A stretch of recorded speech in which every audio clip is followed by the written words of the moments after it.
Welcome back to Who That 242. I'm your host, Timmy. We're here live on the Southern Podcast Network. This is episode 39. Shout out to our live, our sponsor, the Bigger Better Network. We are game changers. Today we have my boy, I call him Glenn, but you all who follow him know that, we actually put middle names sometimes, like when we fancy Darren, Xander Sherman. Yeah, man, you gotta switch it up. Stand out. So I look forward to 10 years from now when I look at these movie critics saying Xander Sherman. Yeah, man, that's the plan. That's the plan. So jump right back into it. Everyone who know your face, I don't want to hide from it because I like to give you all props. I think YouTube was invented like in 07 or 08, and the first Yeah. thing I ever watched on YouTube was Collage Dem, and people don't understand. Really? I was like, like serious, like I mean like. Oh, okay. Like subscribe to and like people with like not the regular people, like regular people like outside of like Yeah. TV shows and music videos, like the rest of Okay. I got like regular thing, like someone who I Mm. could go walk down the street and see was your like before I even think would make it up because like give you a time frame who that started in 2014.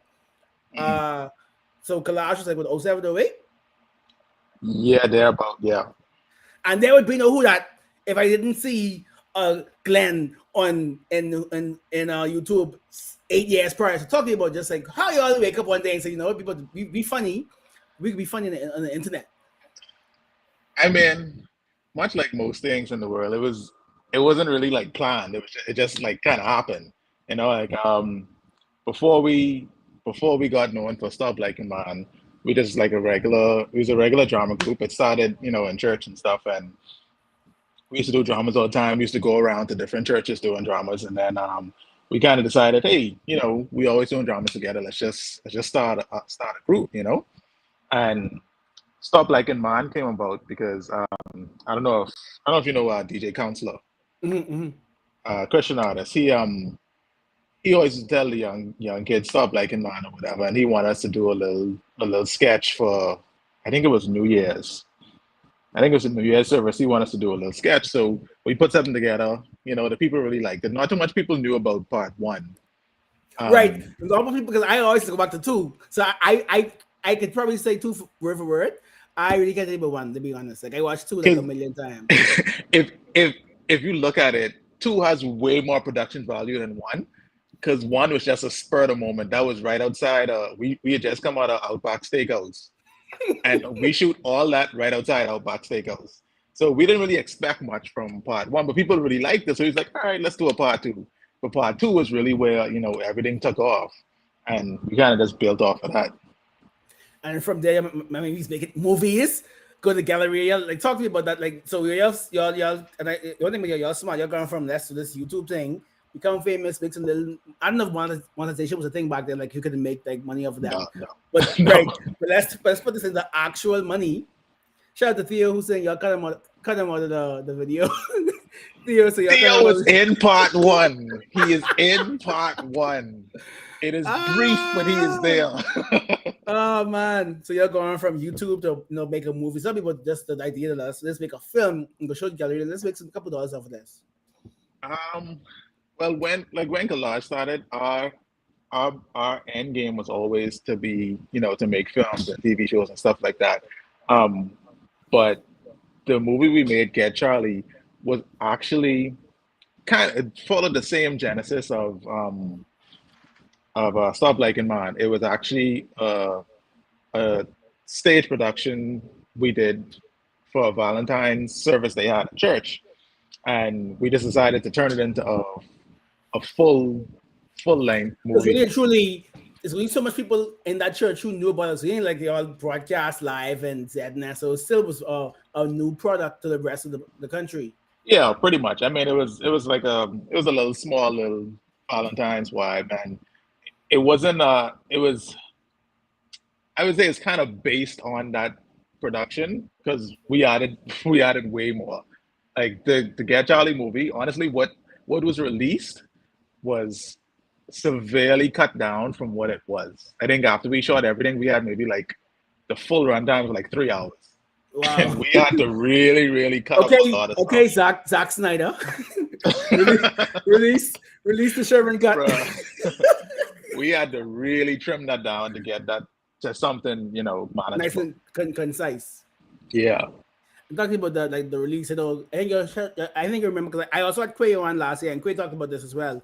I think I remember your release it, and people had asked for it to come back or something like that. Like it wasn't. Yeah, we when we first released it, we released it in Galleria. I think we had a 3 day release. Um, but the problem was when the agreement we had with Galleria, we could only do weekdays. We couldn't do weekends. Right, So right, a lot of people couldn't make it. So a lot of people asked us to re-release it. And the second time we released it, we did it at Shirley Street Performance Center. So we did it there the second time. And then the third release we did in Freeport, nice, which nice. was, I'll just say, the greatest release out of all because that's where I met my wife. So Hey, wow, that's it crazy. Like was that's definitely the crazy. best I release. always wondered how you ended up with the Freeport woman. I always was curious. Yeah, well, you know, she was always hard up for me, you see? Right. I She understand. was always hard up for And me. it just so happened that Get Charlie caused you to end up being in the same place. Exactly. Because Ah, when she saw we was coming to Freeport, she DM'd me and she was like, "Hey, can I come to the release as, you know, Miss Grand Bahama?" Because she was the reigning Miss Grand Bahama at the time. So, okay. can I come as Miss Grand Bahama? It's like, yeah, man, sure. I tried to pretend like I wasn't interested to see. I was like, yeah, you could Yeah. come, you know, it's fine if you show your face, you know. But we both had ulterior motives. Of course. And so, from then things kind of really slowed. Even though we did the movie that I'm in, the election movie, never come out. I hope that comes back like 20 years later and the files are released. I honestly have never seen it. I'm in it too, but I've never seen it. So I in the same boat as you. I don't know what happened to do it. And I know, of course, and shout out to Wifey. She's on the comment saying, of course, yes, we did have ulterior motives. But talk to me about as us all creators have to do in this country. We like to do one thing. We gotta do Mm, something else to pay the bills. So you went to school with videography. Talk to me about how you was able to, I wouldn't say suppress, but you're a front of the camera guy, but you also mhm. you was a bad man and behind the camera. Talk to me about trying to balance that urge to want to be the subject in front of the camera, but of course you gotta go behind. Talk to me about that. Well, 'cause I actually can't remember where did you go for school. Oh, I went to Full Sail University right Right, there in right, right. Orlando. So in 2007, I went to Full Sail. I got a bachelor's in film, and then, you know, as most people do, I want to come back and change the Bahamas mentality. Trailblazer, you know.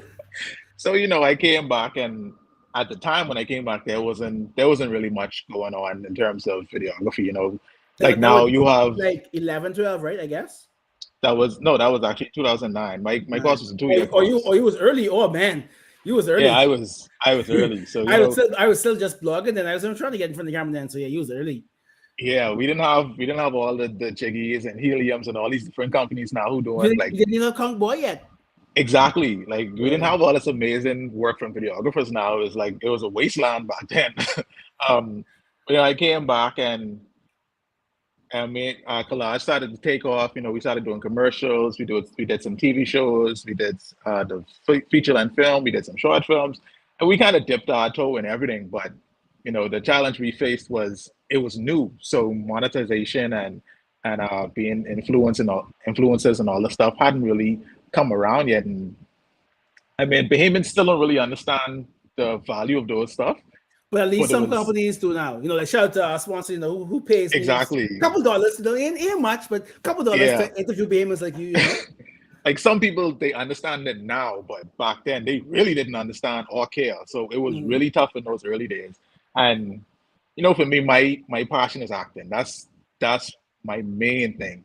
But you know, I was good enough in everything else to, you know, make a living off of those things. And unfortunately, that was kind of the main hiccup that hit collage. You know, when we were young, you know, we could live off of, you know, ramen noodles and Yeah. Chef Boyardee and thing, but you know, as And graft. exactly, but as people started to grow, you know, started getting married, started having kids, you know, life hit you. You know, you have Because one to thing but make true, those you got to do things more than one. Kids.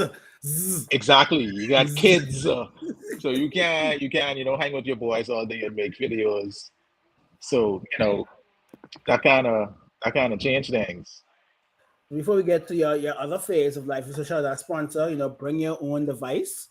I want my producer to put up this graphic because my next question is going to be about this young lady in the graphic.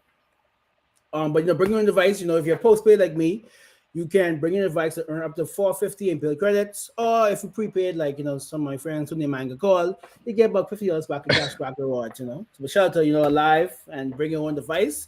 And this is why I bring it to because I guess will be Glenn your last work of corporate art. Before you make your next move, is you was in the commercial with Shawnee Miller. So talk to me about that.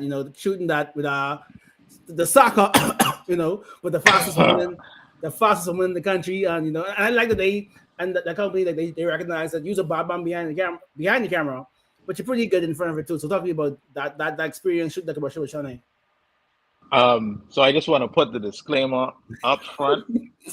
I am not a soccer. I've never been a soccer. But Shawnee is, and I am, so that's all that matters. Hey. This is why I was told to say I'm a soccer, because soccers always make it known that they went to soccer for some reason. Nobody asks you. It randomly in the middle of the conversation. I've been to soccer, right? So that's why I said I'm a soccer in the commercial. Shout out to Michael too. I know his how put that specific part in that script. So shout out to her. See, anyway. So it was a really cool experience. Like I went into it, with nerves because she's the famous one. She got deals with Adidas and all this stuff. Yeah. She's an Olympic champion. But then in the room, she was nervous to meet me, and I was like, me? You gotta understand, but. I wish I had flowers to give you. I have a golden egg inside. This is me giving my golden egg. There would be no who that if I didn't go on YouTube and watch Collage Dem. I think Shawnee got her like 2012, 2013. So she younger than us. So of course at that age, she opened YouTube. And before we was watching Shawnee highlights on YouTube, she's watching you say people stuff like, hey man, so you gotta understand that you're a legend in these streets, but he's a legend. It's something I still have to like. It still happens. Like even to this day, people still come up to me, either saying stuff like, man, I'm talking about the Not So Late Show, like different things. And like, it still doesn't register to me, like how that impacted other people or what type of influence that was on people. And I think you really won't. You yourself, you don't going to realize it for a while because you're still here. I think when you make it, not F, because I say when you make it and you would act it, man, mommy, I used to watch them on YouTube, So yeah, I think it take a while. Yeah, you're right. But I mean, it was a great experience working with her. She's a cool, down-to-earth person. And I really enjoyed it. And I happy we're not so the show because I had to do a shoot last night with Rev, and I happy to see your sign still up to talk to me about that. Like having that hasn't been done prior. I don't think no one can do it ever again. Like you had a late night show where you brought in artists. Like I brought Chase Fernanda and Jay Complex on your show one time, and that was so cool. Like I grew up I'm a big rap head, so never like Drake or Kendrick drop an album. Like in Pusha, I wait for him to go on Jimmy Kimmel and perform. But that's what you did. You had like the late show where an artist could drop a song, come do a couple of interviews, then do like a little, a mellow version of their song. So talking about the inception of that show. How the show started. I think how it started is I just wanted to highlight like young people in the country who doing stuff. And then I linked up with Stephen Hanno, and we kind of came up with the concept to do a late night show, kind of inject the comedy aspect to it. And so shout out to our TV. They kind of just let us run with it. Like I didn't really have to give too much insight on what the show was about because I used to work there, so they really knew me, knew what I was about. And I was like, hey, I want to do this show. She's like, yeah, okay, cool. And honestly, for the majority of that show, it was just me and Steven, Steven would write the show, I host it, and Cable 12 our TV would kind of put it all together. But, unfortunately, we didn't get to do a second season for reasons. Not so much on our TV's part, because after season 1 wrapped, they renovated the studio. Yeah. And I ended up moving to Freeport while the thing was getting renovated. So season 2 just never happened, Right. Season 1 I think is great. I rewatch it sometimes, and it was actually really ahead of its time. I want to say it's really ahead. Like I actually let's say this was like that had to been 2015. Yeah, no, it was 2014, 2015. Yeah, I wasn't working yet, so it had to been 2014. Like that's crazy. Yeah. I mean, it was a really cool show. I would I mean, I don't know if it'll ever happen again, but Yeah. it was a really good show. It was really fun putting it together. And so during the lockdowns, you were able to do these like I used to talk about this at work, like how you could just make yourself cry. Like talk to me about the type of training you did, either self-taught or like maybe when you was in Full Sail to like that. I still like that video you did, like got like a million gajillion views and likes with the I think the father left you, something like that, this little vignette you did. Talk to me about Yeah. like that, where you pull from, because I mean I don't even cry, so how could you even fake cry? So a lot of my early, I guess, training, I would say, was self-taught, but how I got how I got started was again at BFM. They had like a drama group, and the person who was in charge was um, she was actually my early mentor. She sadly passed away on the plane crash with Dr. Miles, Okay. Riddell Parks. She's the one who got me into it, and she kind of trained me in the early stages. And then after that, I started self training, just watching stuff on YouTube, and I just really wanted to be one of those actors that could cry on cue. Yeah, yeah. So I literally spent like, I want to say almost like 2 years trying. And what helped me was just listening to a lot of sad music and stuff like that, just stuff to put me in that type of space that I could go back to whenever I need to. Mhm. And the unfortunate part of that is being like spending so much time opening that emotion, like that always right there. Like I open the floodgates. So now like if I speak publicly, it's over. Like I almost always cry if I speak publicly, and it's wow. it's something like even slightly emotional Do you that watch Stranger coming out. Things? 'Cause I just watched Stranger Things before. Oh yeah, I So watch you Stranger Things. technically like open the upside down, the door I open upside down. I open the upside down. Like I can't do nothing. I can't do any kind of public speaking that's even slightly like emotional. I'm gonna cry. When I proposed to my Wow. wife, I cried. When I spoke at our wedding, I cried. When I spoke at my best man's wedding, and Mm. at my best friend's wedding, I cried. Like it's right there at the So surface. basically, you are 11, and then you open up the gates, and now like you can't, it ain't gonna ever close. Because Pretty much. Pretty much. Yeah. and So so that was how I self-trained myself. And later when I came back from Freeport, I got with Rowena Poitier, who shout out to Ro. is she's Sydney Poitier's niece. And And former director of culture. yes, and she took my acting to a whole nother level. She is an amazing teacher.